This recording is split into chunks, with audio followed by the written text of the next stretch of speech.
day.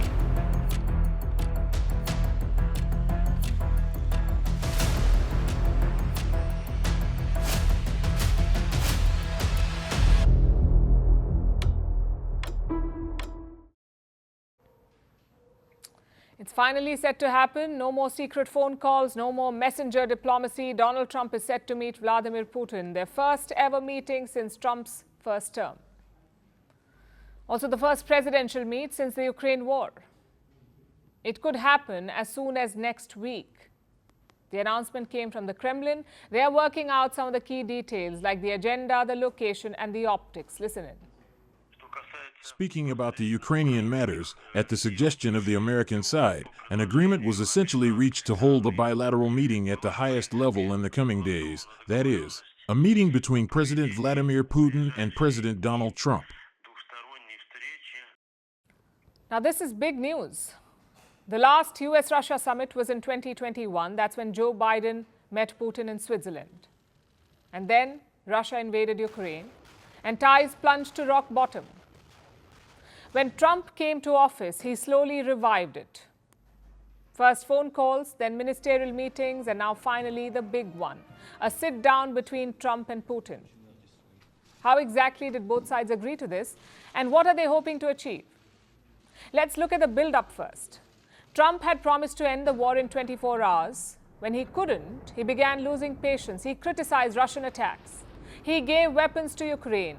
Then last week, he issued an ultimatum to Moscow, end the war by August 8th or face sanctions. Soon after, he also made a nuclear threat.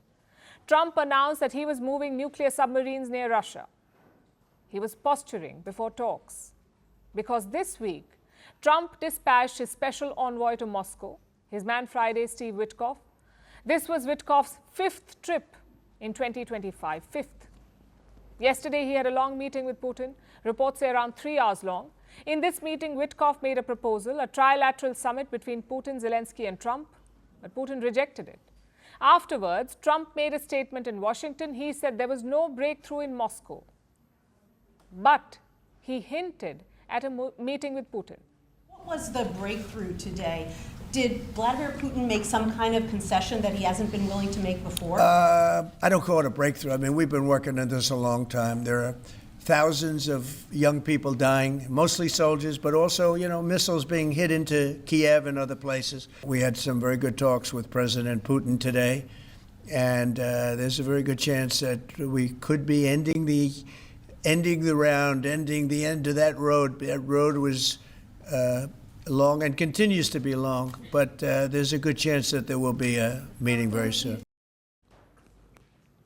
So yesterday, the US proposed a trilateral. Today, we hear of a bilateral. Is this some middle ground? Maybe Putin said no to the meeting with Zelensky, but he agreed to a summit with Trump. At this point, we can only speculate. Whatever the reason, the Ukrainians are quite happy. Zelensky says Russia seems more open to a truce. We discussed what was said in Moscow. It appears that Russia is now more inclined to consider a ceasefire. The pressure on them is working. But the main thing is to make sure they don't deceive anyone in the details, neither us nor the United States.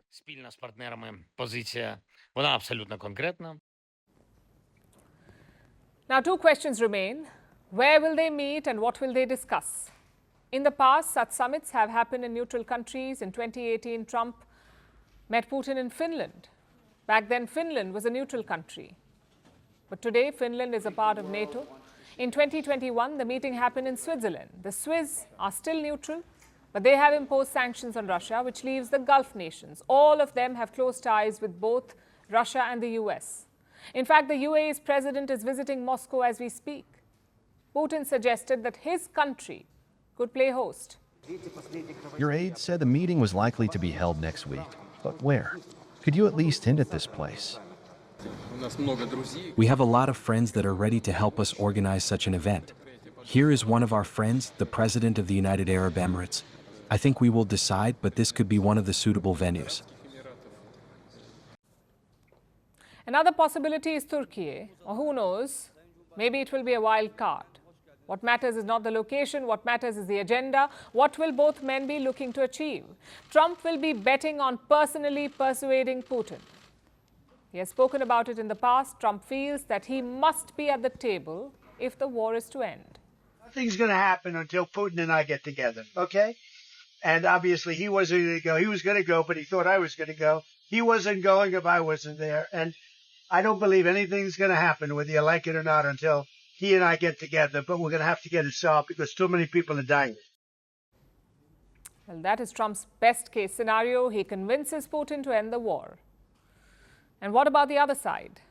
Just the optics is a big victory for Putin. Europe thinks they have managed to isolate Russia, but next week Putin will be shaking hands with Europe's top ally. Certainly not isolation. As for the talks, Putin will have different goals. Best case scenario, he wins over Trump. The US president goes back to abandoning Ukraine, no aid, no sanctions. If he cannot achieve that, Putin may look to buy time. Trump's ceasefire deadline is tomorrow. After that, the US may target Russia's trading partners. They have already tariffed India. Other partners could be next. And that's the risk with Trump.